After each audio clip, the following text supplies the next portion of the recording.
Praise the Lord. இன்னைக்கு நம்ம 40 days பிரேயர்ல டே 34ல இருக்கிறோம். இன்னைக்கு செட்டைகளின் கீழ் அப்படின்ற உள்ள தலைப்புல உள்ள வசனத்தை வாசிக்கலாம். இஸ்ரவேலின் தேவனாகிய கர்த்தருடைய செட்டைகளின் கீழ் அடைக்கலமாய் வந்த உனக்கு நிறைவான பலன் கிடைப்பதாக. ரூத் 2ஆம் அதிகாரம் 12ஆம் வசனம். ஆமேன். ஆமாங்க, இந்த வசனத்துல செட்டைகளின் கீழ் அடைக்கலமாய் வந்தோம் அப்படின்னா நிறைவான பலன் நம்மளுக்கு கிடைக்கும். அதுக்கு கீழே என்ன இல்லை அப்படின்றத, அதாவது செட்டைகளின் கீழ் என்ன இல்லை அப்படின்றத நம்ம இன்னைக்கு பார்க்கலாம்.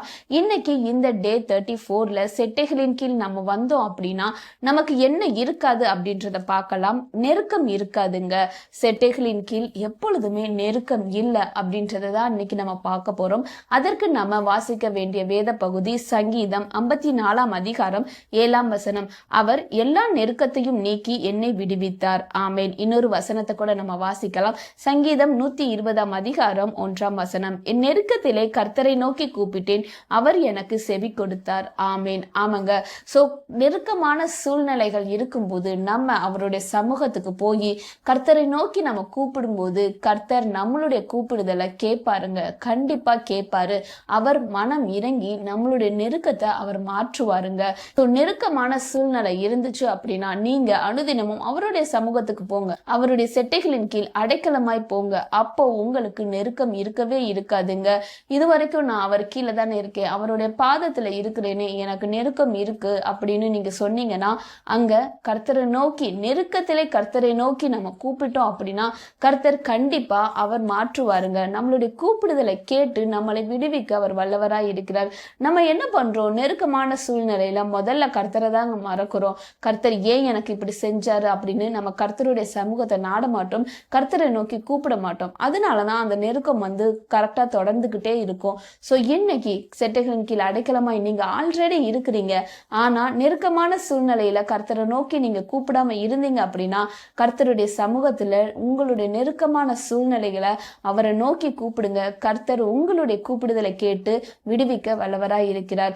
இப்படி வேத பகுதியில ஒரு நபரை எல்லாரும் நெருக்குனாங்க. அந்த நெருக்கமான சூழ்நிலையில கர்த்தரை யார் தேடுனா அப்படின்றத நம்ம வேதத்துல பார்க்கலாம். அதற்கு நம்ம 1 சாமுவேல் 30ஆம் அதிகாரம் 6ஆம் வசனம். தாவீது மிகவும் நெருக்கப்பட்டான். சகல ஜனங்களும் தங்கள் குமாரர் குமாரத்திகளின் நிமித்தம் மனக்லேசமானதினால் அவனை கல்லெறிய வேண்டும் என்று சொன்னார். தாவீது தன் தேவனாகிய கர்த்தருக்குள்ளே தன்னை திடப்படுத்தி கொண்டான். ஆமேன். ஆமாங்க. சோ இந்த 1 சாமுவேல் 30ஆம் அதிகாரத்துல நீங்க வாசிச்சீங்க அப்படின்னா தாவீது ரொம்ப மிகவும் நெருக்கப்பட்டாங்க. ஆல்ரெடி சின்ன வயசுல இருந்தே எல்லாருமே தாவீதை நெருக்கப்பட்டுக்கிட்டு தான் இருந்தாங்க. ஆனா இந்த 30ஆம் அதிகாரத்துல நீங்க வாசிக்கும் போது சிக்லாக்குக்கு தாவீதோடு கூட இருந்த மனுஷர்களும் தாவீதும் திரும்புக்குள்ளேயும் என்ன ஆகுது அப்படின்னா அமலேக்கியர் தாவீதோட மனைவிகள் அங்க இருக்கிற எல்லா நபர்களையும் என்ன பண்றாங்கன்னா சிறைப்பிடித்துட்டு போறாங்க. அங்க உள்ள திங்ஸ் எல்லாத்தையுமே சுட்டெரிக்கப்படுது. சோ இவங்க திரும்பி பார்க்கும்போது தன்னுடைய ஜனங்கள் குமாரர் குமாரத்தி யாருமே இல்லை அப்படின்னு தாவீதோடு கூட இருந்த நபர்கள் என்ன பண்றாங்க அப்படின்னா சத்தமிட்டு அழுதாங்க. மிகவும் சத்தமிட்டு அழுதாங்க. அந்த நேரத்துல தாவீதும் மிகவும் நெருக்கப்பட்டாங்க. எப்படி அப்படின்னா தன்னுடைய குமாரரும் குமாரத்திகளும் சிறைப்பட்டு போனாங்க அப்படின்னு தெரிஞ்ச உடனே அங்க கூடி இருந்த மக்கள் என்ன பண்றாங்க, தாவீதை கல்லறியணும் அப்படின்னு சொல்லிட்டாங்க. சோ எப்படி கல்லறிய சொல்லணும்னு இதை கேட்டு தாவீது என்ன பண்ணா அப்படின்னா கலங்கவே இல்லைங்க.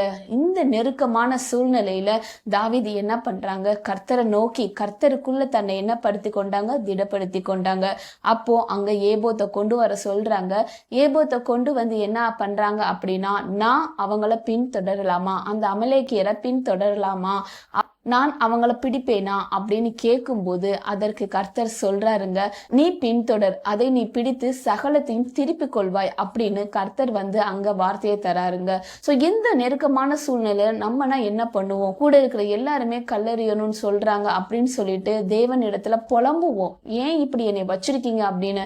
ஆனா இங்க தாவீது என்ன பண்றான், கர்த்தருக்குள்ள தன்னை திடப்படுத்தி கொண்டு கர்த்தர் இடத்துல கேட்கிறான், நான் போய் பின்தொடரட்டுமா, நீங்க எனக்கு இது வழிவகுப்பீங்களா அப்படின்னு கேட்கும்போது அங்க கர்த்தர் சொன்ன வார்த்தையை நம்பி அவன் பின்தொடர்றான்.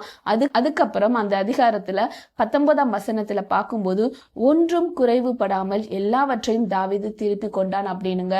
ஸோ என்னென்னத்தை இழந்தானோ அவன் என்ன பண்றான், எல்லாத்தையுமே என்ன பண்றான், திருப்பி கொண்டான். அதே போலதாங்க நெருக்கமான சூழ்நிலையில நம்ம புலம்பாம கர்த்தரை நோக்கி நம்ம ஜெபிக்கும் போது கர்த்தரிடத்துல வார்த்தையை பெறுவோம். அந்த வார்த்தையை நம்பி நீங்க செயல்பட்டீங்க அப்படின்னா இழந்த எல்லா காரியத்தையுமே திருப்பி கொள்வீங்க.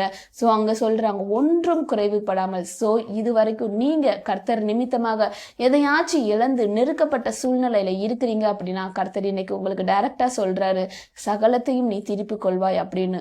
எந்ததுமே நீங்க மிஸ் பண்ண மாட்டீங்க. அவருடைய சமூகத்துல நீங்க வந்துட்டீங்களா, ஒன்றும் குறைவுபடாமல் கர்த்தர் சகலத்தையும் உங்களுக்கு திருப்பி கொடுப்பாருங்க. சோ அதுக்கப்புறம் இன்னொரு வசனத்தை கூட நம்ம வாசிக்கலாம். சங்கீதம் 118ஆம் அதிகாரம் 5ஆம் வசனம், நெருக்கத்தில் இருந்து கர்த்தரை நோக்கி கூப்பிட்டேன், கர்த்தர் என்னை கேட்டருளி விசாலத்திலே வைத்தார். ஆமேன். ஸோ இந்த வசனத்துல நெருக்கத்துல இருந்து கர்த்தரை நோக்கி கூப்பிடுறீங்களா? இந்த நெருக்கம் யாரால வரும் அப்படின்னா சில நேரத்துல கர்த்தர் நம்மளை நெருக்குவாருங்க. மனுஷங்க நெருப்புனா சகலத்தையும் நீங்க திருப்பி கொள்வீங்க. கர்த்தர் உங்களை நெருக்குனா என்ன பண்ணுவீங்க அப்படின்னு சொல்றீங்களா? சில நேரத்துல கர்த்தர் நம்மளை புஷ் பண்ணுவாரு, நெருக்குவாருங்க. எதுக்கு அப்படின்னா நம்மளை விசாலத்துல கொண்டு போய் வைக்கிறதற்கு தாங்க. அதற்கு இன்னொரு வசனத்தை வாசிக்கலாம். சங்கீதம் 139ஆம் அதிகாரம் 5ஆம் வசனம், முற்புறத்திலும் பிற்புறத்திலும் நீர் என்னை நெருக்க உமது கரத்தை என் மேல் வைக்கிறீர். ஆமீன். கர்த்தர் நம்மளை நெருக்கும் போது கர்த்தர் நம்மளை தனியா விடவே மாட்டார். அவருடைய கரம் நம்ம மேல இருக்கும். இந்த நெருக்கம் எதுக்கு அப்படின்னா பெருக்கத்திற்காக தாங்க. சோ விசாலத்துல நம்மளை கொண்டு போய் அவர் வைக்கிறதுக்காக தான் கர்த்தர் நம்மளை நெருக்குவாரு. சில நேரத்துல நீங்க யோசிச்சு பார்த்திருப்பீங்க, நம்மளோட வீட்டுல எல்லாமே நெருக்கப்பட்டிருக்கும். ஒரு சின்ன வீட்டுல இருப்போம், அந்த நேரத்துல எல்லாமே பிரச்சனையாகும், அந்த வீடே கைவிட்டு போற அளவுக்கு இருக்கும். அப்படிப்பட்ட சூழ்நிலையில கர்த்தர் இடத்துல கேட்பீங்க, ஏன் என்னை கைவிட்டீங்க ஏசப்பா அப்படின்னு நீங்க கேட்டுக்கிட்டு இருக்கலாம். ஆனா அந்த வீடு உங்களை விட்டு போகப்படும், இல்ல சில காரியங்கள் உங்களை விட்டு போகப்படும். ஆனா அதற்கு முடிவு என்ன இருக்கும் அப்படின்னா விசாலமான வீடா இருக்கும், விசாலமான காரியமா இருக்குங்க. நீங்க கிரகிக்க முடியாத காரியங்களை கர்த்தர் உங்களுக்கு தருவாருங்க. சோ அதற்காக தான் அந்த நெருக்கம் உண்டாயிருக்கும். மனுஷர்களால நீங்க நெருக்கப்பட்டீங்களா, கர்த்தர் உங்களுக்கு சகலத்தையும் திருப்பி கொடுப்பார். கர்த்தர் உங்களை நெருக்கினாரு அப்படின்னா அது விசாலத்துல கொண்டு போவார். அதன் முடிவு பெருக்கமாக தாங்க இருக்கும். சோ நெருக்கத்தை குறிச்சு கவலைப்படாதீங்க. அவருடைய சமூகத்துல நீங்க வந்திருக்கீங்க, கர்த்தர் உங்களை அனுதினமும் பாதுகாப்பார், செட்டைகளின் கீழே வைத்து. சோ இந்த காரியத்துக்காக நம்ம ஜெபிக்கலாம். அன்புள்ள இயேசப்பா தகப்பனே, இன்றைக்கும் நீர் எங்களோடு பேசின உங்களுடைய காரியத்திற்காக நன்றி செலுத்துகிறோம்.